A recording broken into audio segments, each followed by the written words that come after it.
இதழ்களில் வெளியாகிருக்கு. கொரோனா பெருந்தொற்று காலத்திலிருந்து தொடர்ந்து வந்து மெய்நிகர் சந்திப்பில் நிறைய கதை சொல்லியாக தமிழ்நாடு முழுக்க ரொம்ப ரொம்ப சிறந்த திருச்சிக்கு அடையாளம் சேர்க்கிற சிறார் படைப்பாளிகளில் முதன்மையானவராக இருக்காங்க.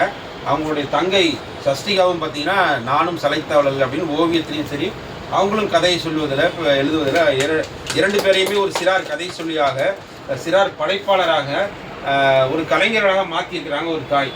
ஏன் அப்படின்னா அவங்க வந்து தமிழ்நாட்டினுடைய சிறார் எழுத்தாளர் சங்கத்தை தோற்றுவித்தவர்கள் அவரும் ஒருவர். எல்லா மாவட்டம் தோறும் சென்று கார்த்திகா கவின்குமார் குடும்பத்தோடு சென்று இந்த பணியை தொடர்ந்து செய்கிறார். எனக்கு தெரிய திருச்சியில் இவங்க தான் முதன்மையாக இந்த சிறார் இலக்கியத்தை முன்னெடுத்திருக்கிற கடந்த 2 தசாப்தங்களில் நான் பார்த்ததில்லை. எனவே கார்த்திகா கவின்குமாருக்கு நீங்கள் பலத்த கரவழி கொடுக்கலாம்.